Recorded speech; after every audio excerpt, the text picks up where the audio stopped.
Hey everyone, welcome. Excited to have you here today.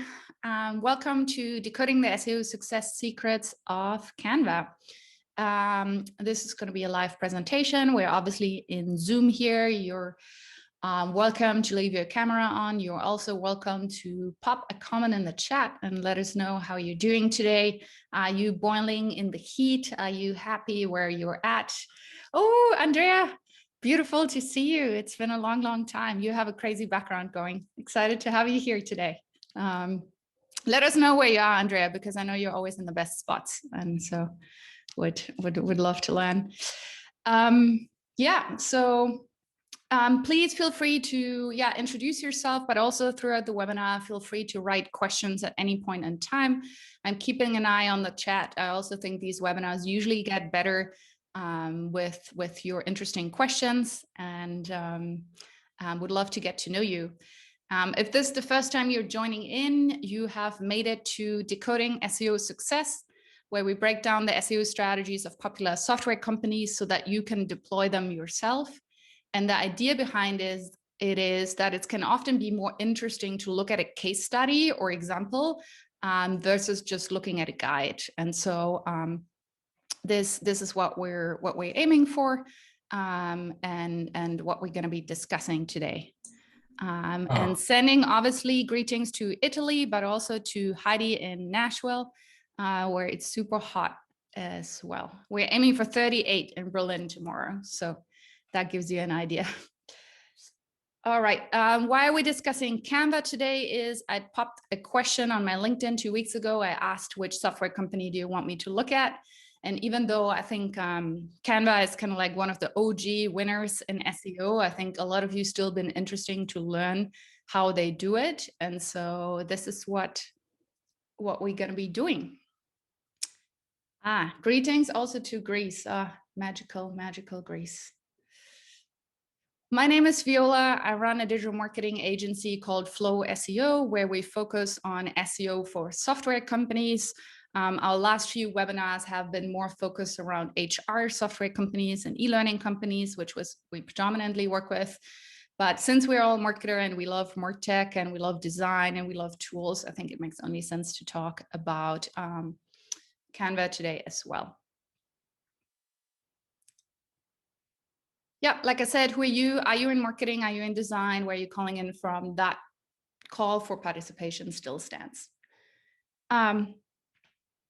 So I'll dive right in. Basically, Canva is an online design platform that you might all know from making social media posts, social media templates, from making invitations or resumes.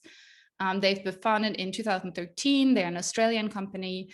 And the charts that I've brought you here today are their SEO statistics. And so we can see here, they have a super strong domain rating of 92, which that is interesting because often when we see domain ratings in the 90s, that's more newspapers, magazines, social platforms. And so it's phenomenal to see how fast they've grown.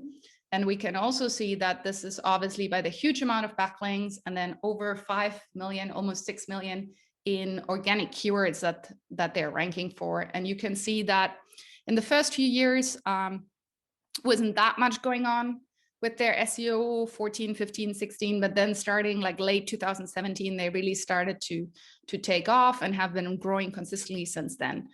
This chart here shows you in light orange the overall amount of keywords that the website is indexed for. And then in dark orange, probably even more relevant, is the overall amount of keywords that they're on page 1 for. And of course, page 1 is where the clicks is, what the traffic is. And so they've had a phenomenal success here with almost 1.5 million keywords on page 1. And so it's always the first few slides. I'm like struggling through my slideshow, but all right, there you go. What I want to talk about today is product-led SEO, or also meeting search intent. I want to talk about what is product-led SEO and product-led content. Why is it a strong competitive advantage? And then how exactly has Canva done it to implement a product-led SEO strategy? And what can you learn from that for yourself? And so before we start, let's start with some definitions, right? What do we mean when we say product-led growth? And so if you're running around the marketing ecosystem and B2B marketing, you will often hear things like marketing-led, sales-led models, or product-led. And the entire idea behind the methodology of product-led growth is to really fully focus on your product and grow through phenomenal product experience and unique value proposition. And so the idea is really getting users to use the product early, get them to talk about the product a lot, and use that as the central growth mechanism for your business. And then obviously product-led growth is like a business strategy. And then in there comes several marketing techniques that help with that. And one of this is producing product-led content. And so just pulled a definition here from the Ahrefs blog that conveniently has an SEO optimized article around this topic. And it talks about that product-led content helps the reader solve the problem using your product. And so we're not talking here about a product page, a sales page, where whatever the user might have typed, you're trying to force your product down their throat.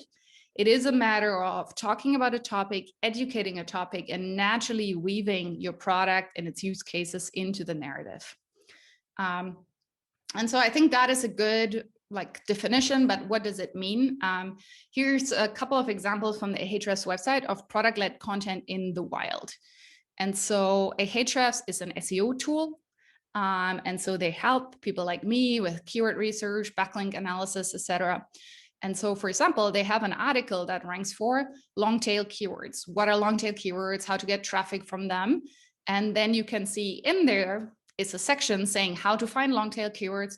And it talks about the advantages and disadvantages of finding long tail keywords with Google Autosuggest versus Ahrefs Keyword Explorer. So it's not that they wrote a sales page, hey, if you're remotely interested in everything and anything long tail keywords, here, buy our product. No, they actually satisfy search intent. They explain what long tail keywords are. They explain why they're important for SEO. And then they weave into there the use case of the Keyword Explorer. And so that is a great example of product-led SEO in the wild. And I think an even more interesting one is where they actually use their product and features for SEO.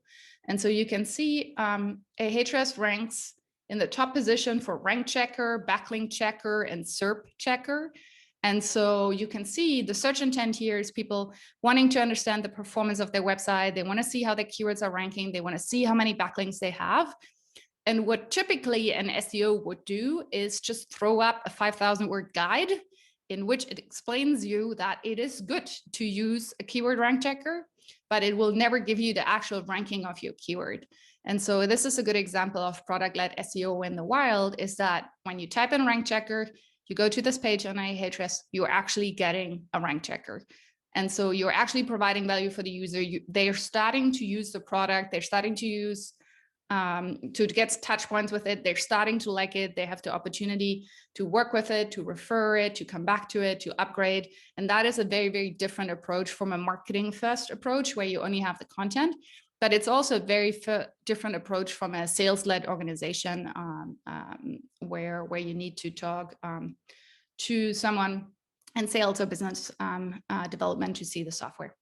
And Chris has been saying it also satisfied search intent. And that is kind of the point, right? What did people want? They wanted a rank tracker, and they're getting a rank tracker.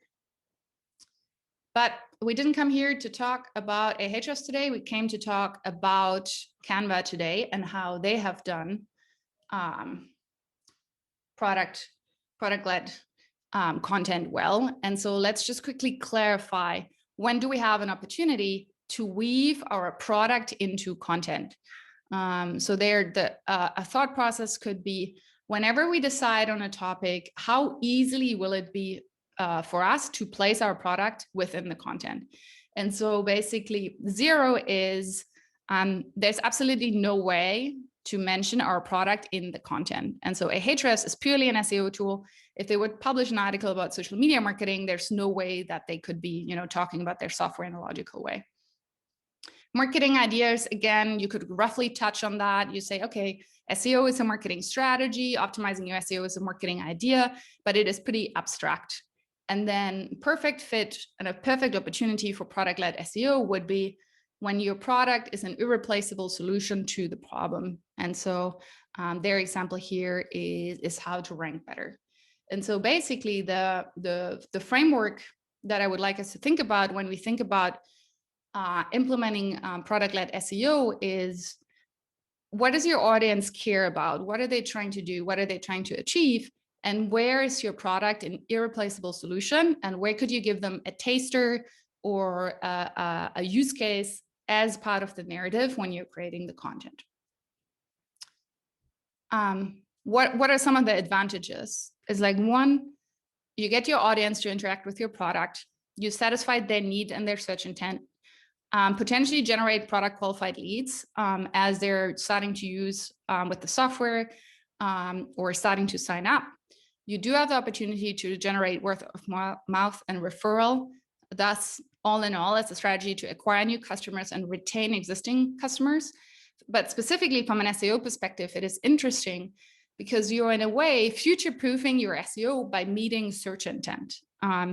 We can all remember the time when all the time clock software and time converter and currency converter websites all of a sudden started tanking in rankings.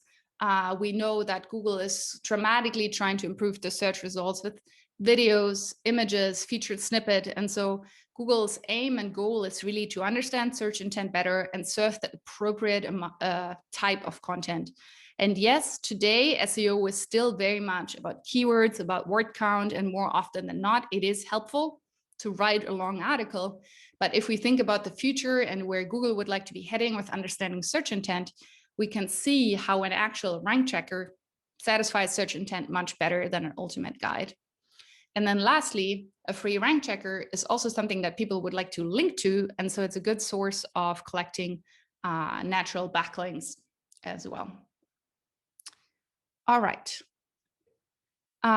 So let's see what has Canva done to implement product-led SEO on their website. And so the question is always like, what Canva as an online photoshopping, editing, design tool, where can they provide unique value whilst people are searching? And I think one of the first ones that they figured out is all of these pages that they have under canva.com/create. And you can see, so they have pages about creating business cards, calendars, prints, flyers, flashcards, anything and anything that you can imagine would want to be designed or printed. They have a page about it. And as you can see here, this is from the overview create page, is they really cover everything and anything. And so you can see from GIF to cards to planners to logos, flyers, labels. They didn't just pick 2 or 3 things. They really went at scale with this, and everything that you could possibly want to create a graphic for, they're listing here. And then when you go to one of these pages, so for example, resume, this is what you will get. Gotta move. You get a page like this. So we see free online resume builder on the top, nice keyword. And then we see a little bit of content, and we keep seeing already the call to action to build my resume is very, very present. And so even though this is kind of like a classic landing page, what's making it very interesting is that on the click of a button, whenever Canva decides to give it to me, you're actually straight into the tool. And so instead of someone talking simply about the best tips to build a resume and things you should consider or think you should be designing, is you getting some information, you have that SEO landing page, and then the click of the button leads you straight into the tool. And then from there, and I'm not even signed up or signed in here or anything, from here straight away, I can pick, a resume template and can start working with it. And that is a really, really unique approach to meet that search intent. And so again, they didn't just do that for resumes, they did that for all of the items that you possibly want to be designing that they listed here. So each one of them leads to a landing page like that, that then clicks to a call to action that leads you straight into the product. Exactly, straight into the product. And so what does that do for them? You can see that make a logo. I mean, this is a typo, but there's like many other variations. They're ranking in the top positions. They're ranking for flyer, how to make a flyer, how to make an album cover, free resume builder. You can see the search volumes here, right? YouTube banner template, wallpaper maker, poster maker, business cards maker. You can see how huge the search traffic is for all of these queries for people looking to make those graphics that they're satisfying with these landing pages.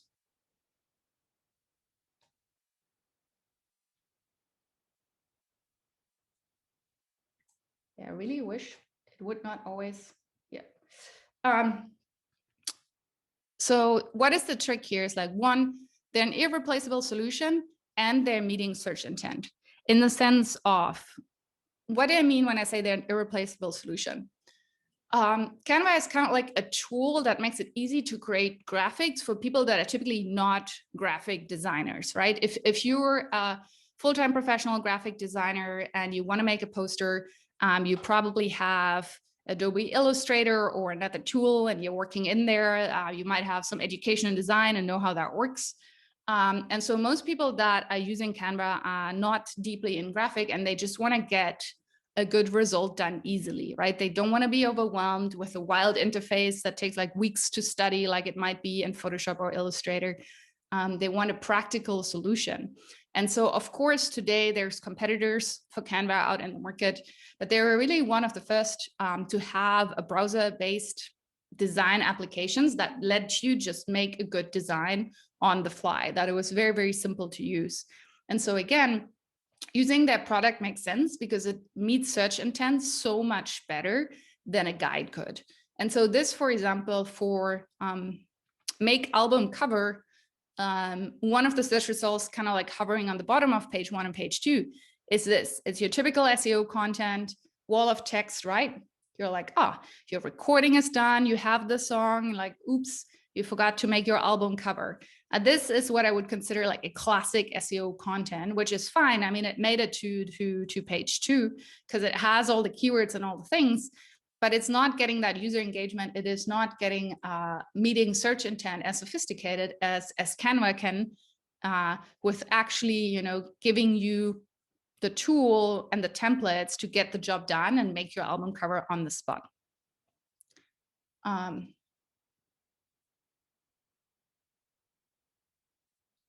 Yeah, and like Andrea's been saying, like designers are using Canva too instead of traditional tools because it's quicker to use, helps you get ideas and move variations of the same work quickly. Yeah, I think that might be. I can agree with that in the sense of, like the efficiency is just huge, right? To get something good looking. And so, when we think about how did Canva create these pages. That's basically hundreds and hundreds of landing pages that all follow the same template. And so whether you go to resume builder, album cover maker, invitation maker, you're always ending on the same type of page, which is great because it means they could do their keyword research and prioritize their content calendar once, figuring out all the different things that people want to do. And then they create that landing page template once, which has a very keyword focused headline one. I actually think it's so keyword focused, you might want to put a little bit more effort and actually add some copy or a benefit as well. But from an SEO perspective, keyword and headline one, check, done. You have a very keyword focused page title, meta description.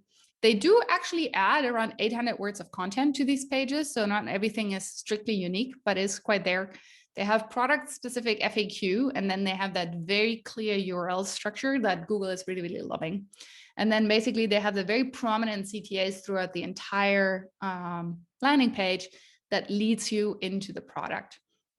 And so this is actually, I would say, very clean, kind of like similar how you would do keyword research and a content calendar for your blog.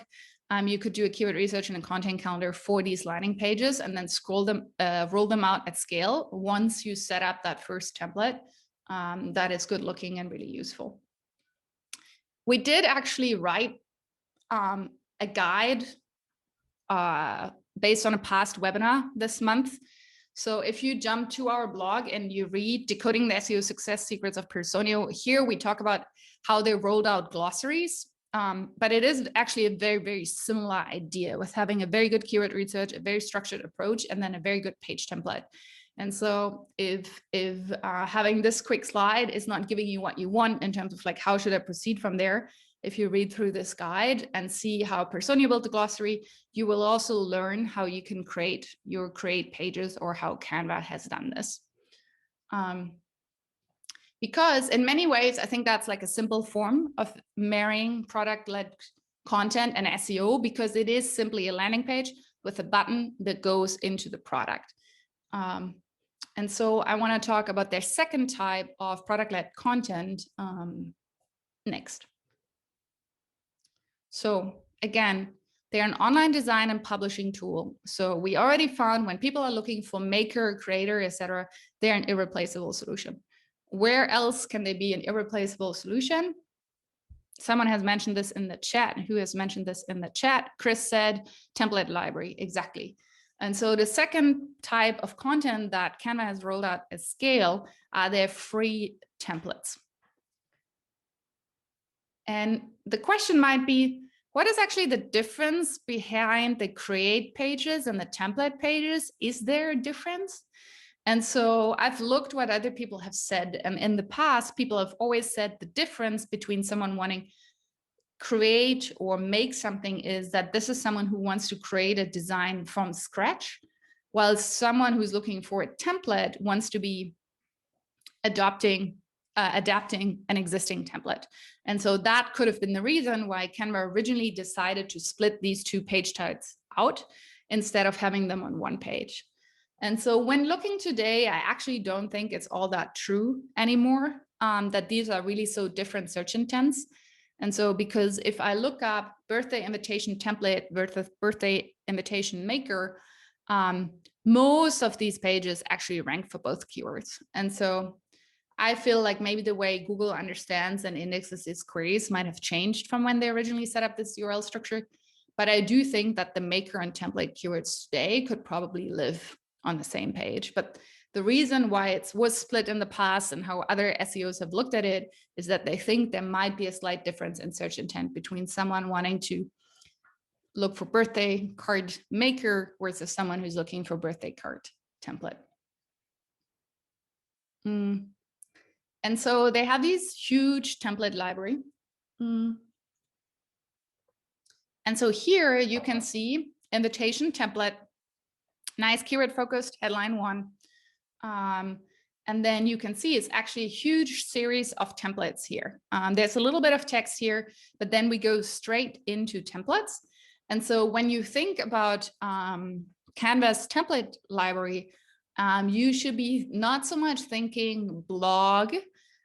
The mental framework to use here is more e-commerce. This is like a huge shop with like categories, products, and it's more a matter of like setting that up correctly from a technical perspective with the right hierarchy, right URL structure, right filtering options. It is a little bit of a content play, but it's mainly a structural play. And so the mental framework here, I would really think more e-commerce and how e-commerce websites are set up. Because where it gets interesting is Canva doesn't just have one page invitation template, is they have Christmas invitation template, birthday invitation template, wedding invitation template. So for all of these different needs, for all of these different search intents, they have designated different pages. And you can see that, for example, in the invitation category, they have 151 pages on page 1. And so free, birthday, Christmas, all the different variations that you could possibly imagine around invitations, they all spilled them out in different subpages. And out of that, 151 made it on page 1.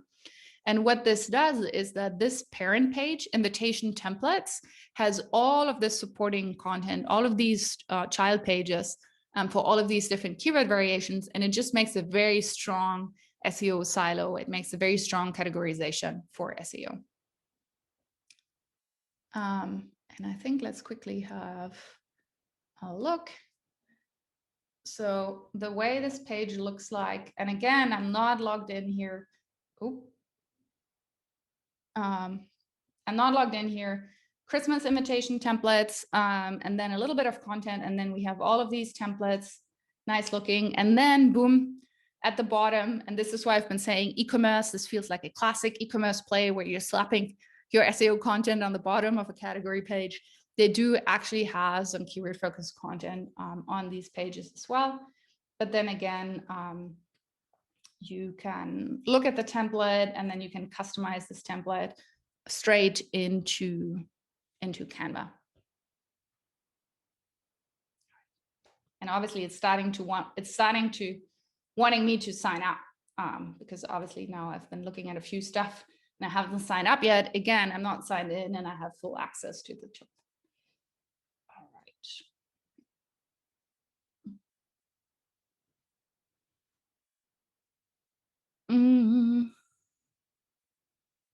Yeah, so the filters on the left side.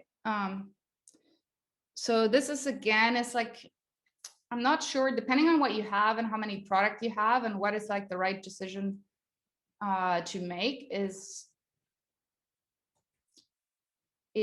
these, because the interesting thing with these filters is what is actually getting indexed here and what do you not want to be indexed. So we have invitation templates. This page is indexed. And then you click here, you have Christmas templates. That is an index page. But then you have all of these filters. And so you can probably say all need the orange ones or so. And we call this faceted navigation. And so you have kind of like the same problem as you would have in an e-commerce store, is that potentially all of these filters create an endless amount of duplicate content and variations for you. Because now you have Christmas invitations orange, Christmas invitations green, Christmas invitations orange and green. And so you want to make sure that you really control crawling and indexing on these pages and very selectively choose that these main pages here, free, birthday, Christmas, you want them indexed, but not the filters by color or by style.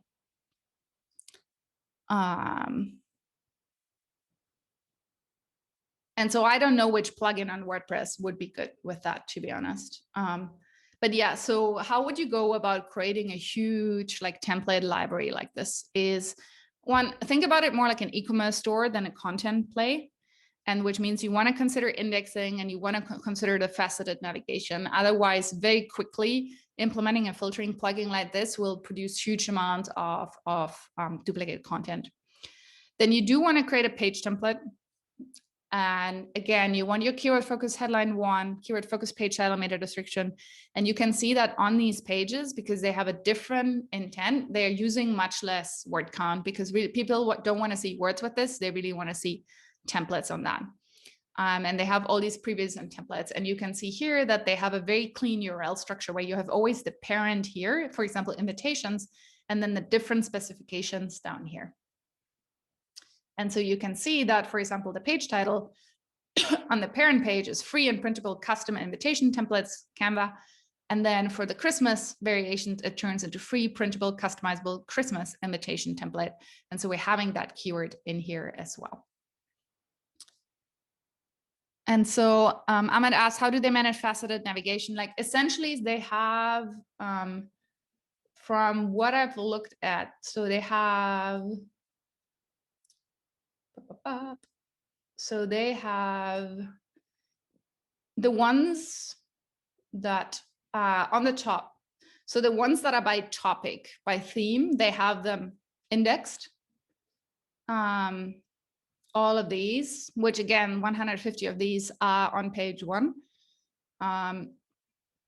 But then not all the different styles and themes. And if you wanted to be very specific about this, you would make a case-by-case decision and say like, oh, Halloween, black Halloween cards actually has so much traffic that I want that variation to be indexed. You could go that precise, but from what it looks like, you can see these are the ones on the very clean URL structure. And once you start filtering, you start getting all of these dynamically generated URLs, which my guess or my suggestions would be most of these you will not want to have indexed. That's simply a usability thing. And yeah, when I say index, basically exactly is because this page is basically, it's a variation of the original Halloween page filtered down by red. And if I also make that index, we're basically having a duplicate of the Halloween page, even though it's the same page, but that shows like a subset. And so, yeah, when I talk about indexing, it's like, what are the pages that I do want indexed in Google are these beautifully created on a clean static URL with original content.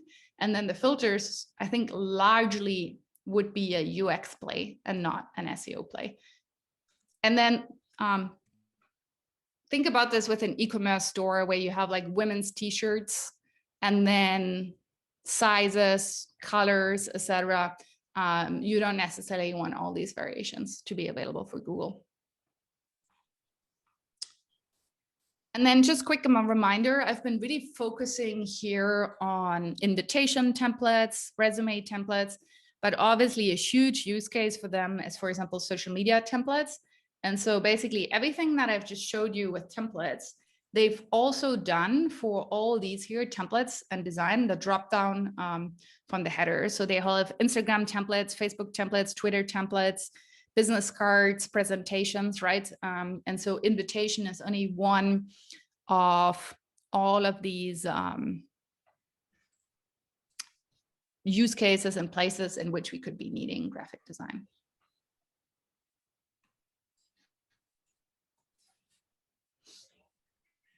And then, yeah, exactly, Chris, I appreciate your backup in the chat. Exactly. So all the main pages that are for SEO, and for SEO usually means they have a unique keyword. You maybe put in the effort to write some custom content. They have optimized headline 1, page titles, etc. These are the ones that you want indexed because they're interesting enough, both for the users and for Google. And then the ones that are essentially subsets, filtered down by color, filtered down by style, typically you wouldn't want indexed. I think it's not entirely clean on the Canva side, but I think that's what they've been aiming for. All right, and then the third type of content that they're publishing is going basically going one step further up in the funnel as well, which is obviously some people who want to make stuff, use templates, etc. They're pretty ready. You know, they have a presentation to make, they have a resume to send, they have, you know, a birthday to invite to, and so they're pretty down the funnel. But actually, a little bit higher up in the funnel are all these people looking to get inspired, getting ideas, seeing suggestions, and Canva caters to them as well. Again, online publishing tool, where can they be an replaceable solution? They can be an irreplaceable solution in the space of design ideas. And again, they're basically leveraging all their templates, all their libraries one more time here as well. And so they have a part of the website called Ideas or Design Ideas, in which you can get logo ideas, beach party ideas, retirement party ideas, and that push you into their content as well. And you can see that by now, Canva's site has gotten so strong that they basically rank for very, very far removed from the product top of funnel terms as well. So teacher appreciation, thank you card, etc. That I think is pretty far removed. But then you can see Mother Day design, picture collage ideas, New Year's designs. That is a bit closer to their product and what people would be wanting. But that is their other big hub. They have the Create Hub, which is kind of for the search intent of wanting to do something from scratch. They have the Template Hub for the people who want to adapt a template. And then they have the Ideas Hub, where they're for people who want to get inspired and get new ideas as well. And how does that kind of like fit with the funnel, like roughly? And so for the people that are unaware or problem aware, they have the blog, they have the ideas section. These are people trying to figure this out yet. They might not even know that an online, editing tool exists or that they could need it. They just want, an invitation done, and they don't know yet if they're going to give that to the local printer or their graphic designer friend, but they're looking for inspiration. And as they're looking for inspiration, as they're seeing all of these examples, they're a prime candidate to try out Canva. And then the people that are going to the templates and create pages, they're a little bit more across it. They already know they want some sort of like software solution or template to work off and make things happen. And they already know that they want to self do this, right? And that they're looking for an editing software. And so they're a little bit further down the funnel already.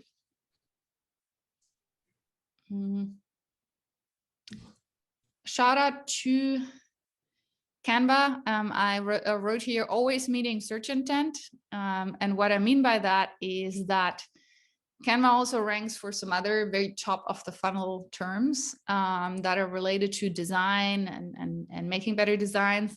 One example is this page that they're in the top positions for called Color Wheel. And again, they're giving you a color wheel. And so they've really focused on this idea of like meeting search intent across the board. And so even if it doesn't fall within their very narrow create pages, template pages, or ideas pages, they've often put in the effort to actually create something unique that satisfies search intent.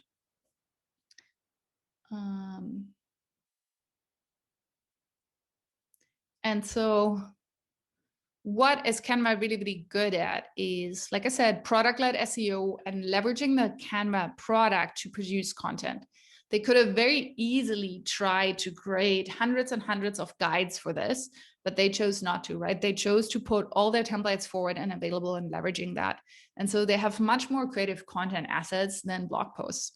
And so I think the last few companies we looked at, Drift, Personio, Culture Amp, are very, very content focused and very good at scaling content, but they've always done written content. And I think in this decoding series, Canva is one of the first ones, or the first one, that shows us that creative content doesn't always need to be written in order to rank well, and that you should be looking within your product, what can you leverage to meet search intent. Chris shared an article for mapping customers to buyer's journey. Yeah, obviously Ahrefs fangirl here. Usually their blog has really, really good stuff, and recommend that as a read for sure. A couple of other things that Canva does well that I wanted to throw at you in terms of like SEO ideas and decoding the SEO success. I think what's been underrated is creating industry specific content.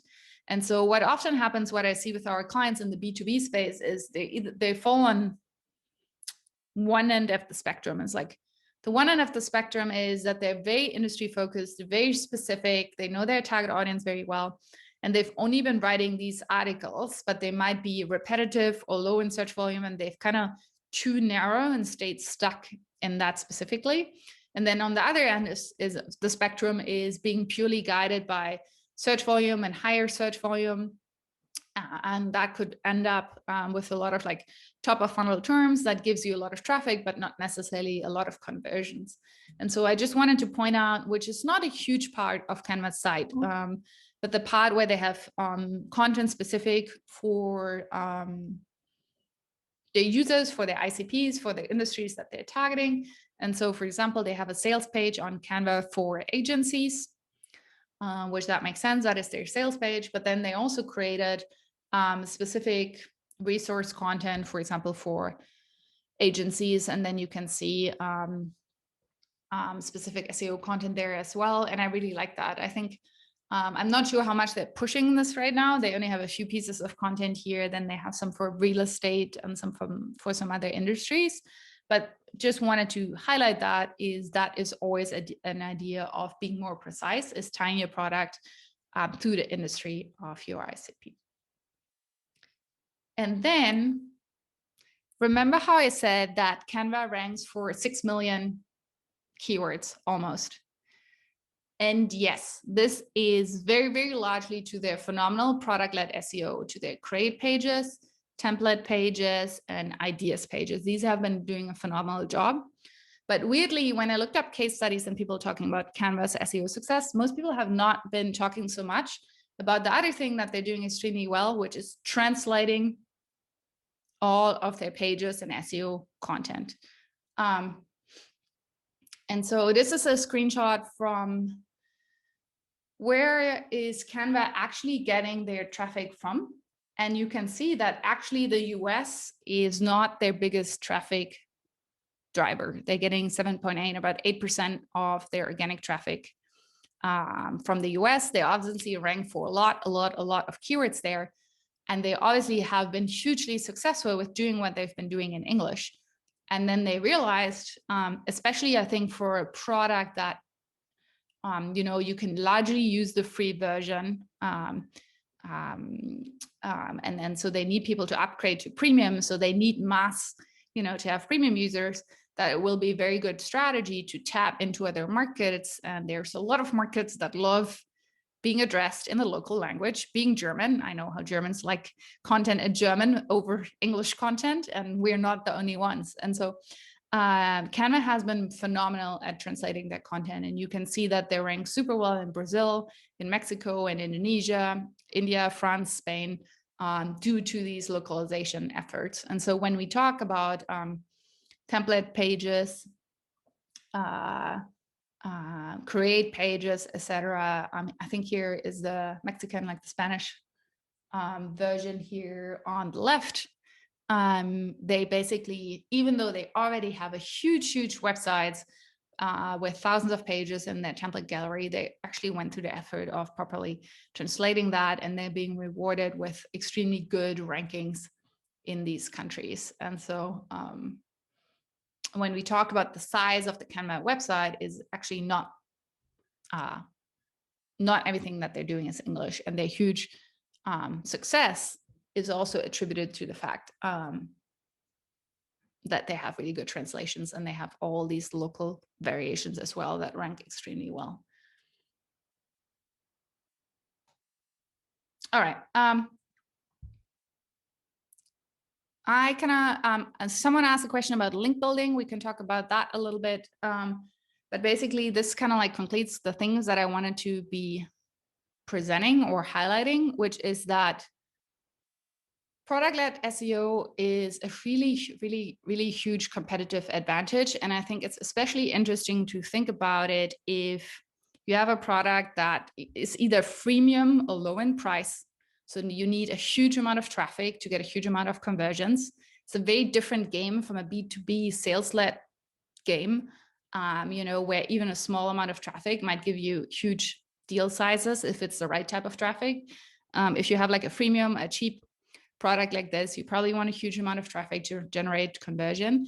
And so if you have the opportunity to promote and position your product as the irreplaceable solution in the problem that the audience has, that is one of the main advantages. And from an SEO perspective, I think it's really a way to future-proof your ranking success, because you're the one truly meeting search intent, whilst a lot of other people are still out there writing written content.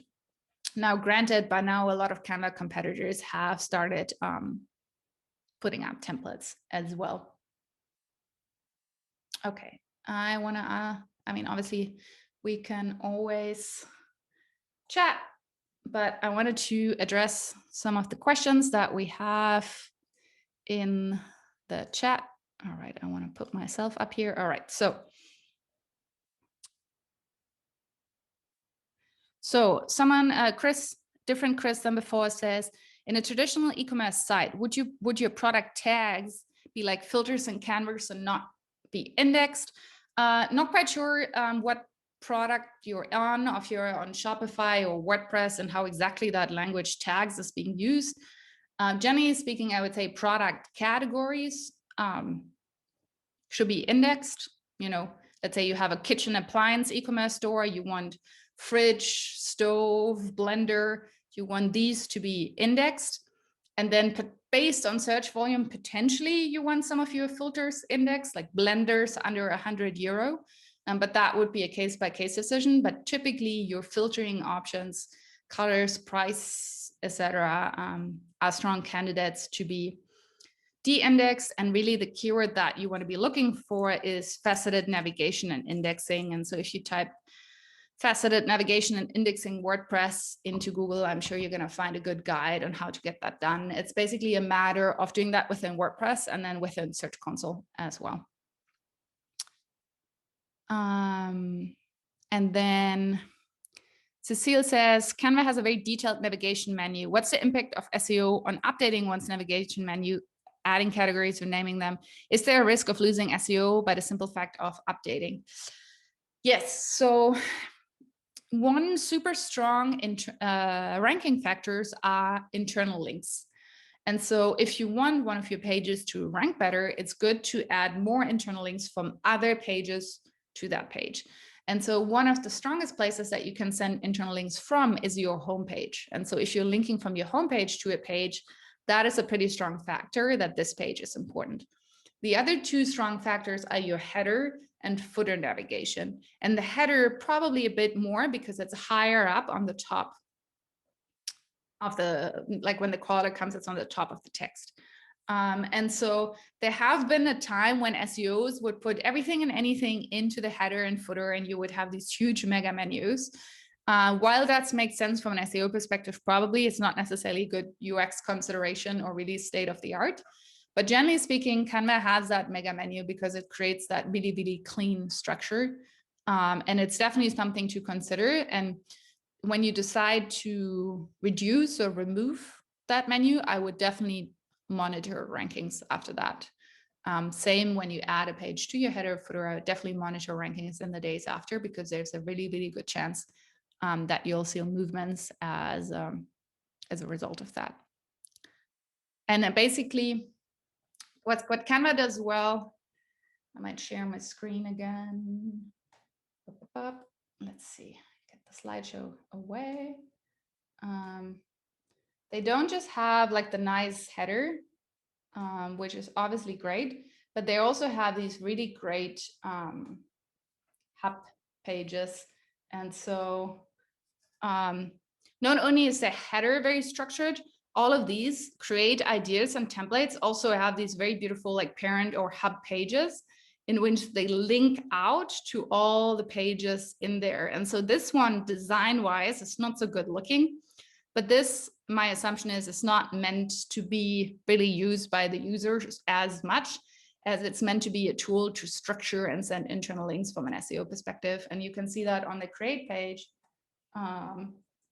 And you can see that on the ideas page as well, that they've done a really, really good job. This is better looking, but it's still like the internal links. They have a really good job at like listing all of them out and linking to them.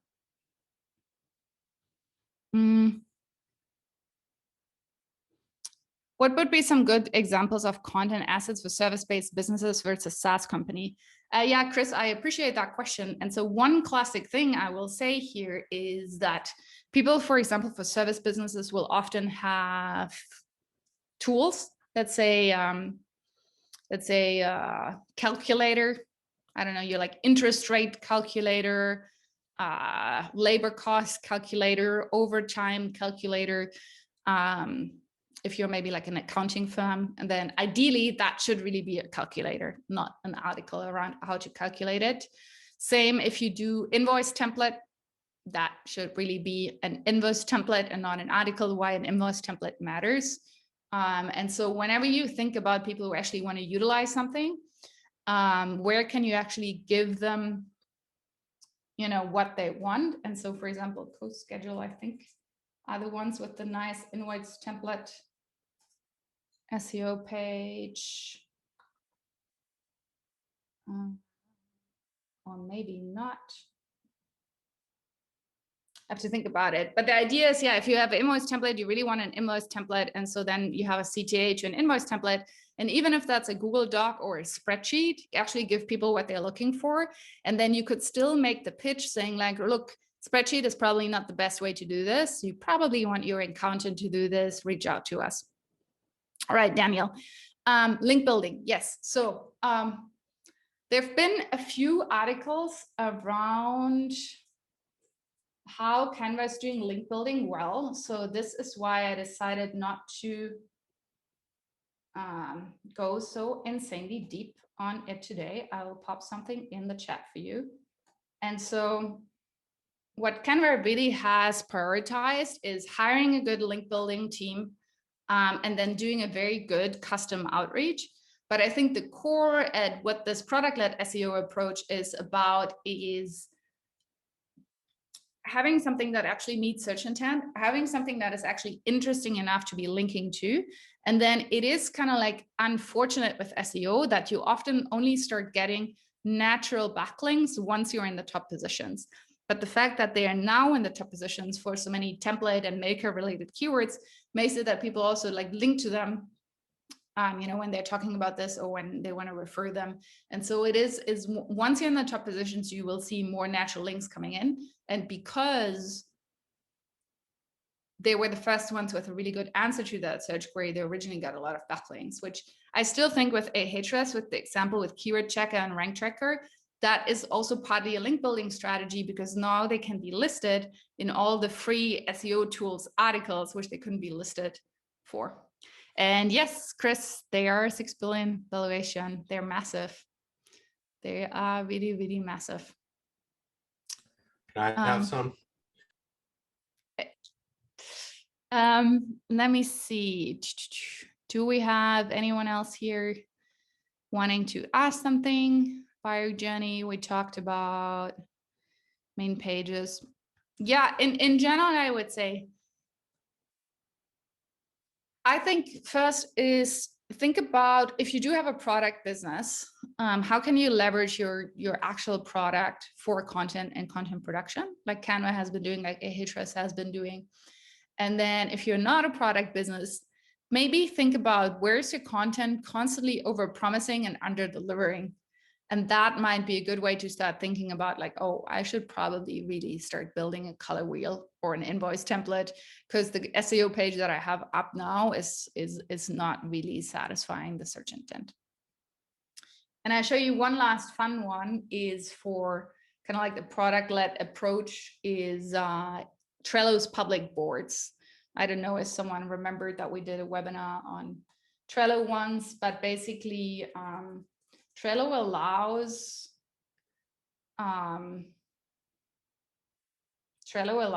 for you to make Trello boards available in search. So you can make a Trello board and can be public. And so there is tons and tons of people who have public boards that are fan fictions, online games, online communities. And these are all people that are using Trello for free, that are getting used to Trello, that are liking Trello, that are finding Trello on Google. And so that is really nice approach of like a product-led SEO approach. And then same if you do a Hopin, the video conferencing tool, Hopin is always hard to find that kind of like on the spot. Let's see. Hopin basically has all their events pages also indexed in Google. And so if someone has a Hopin event, let's see, then that is also an indexable page in Google that adds to the size and volume and content of the Hopin website. And so that is also an approach of using your product to build out the content and size of your website for SEO. And so wanted to kind of like throw these two examples at you. When you think about how to leverage your product for SEO and the size of your website, that is an option as well, having publicly available functionalities.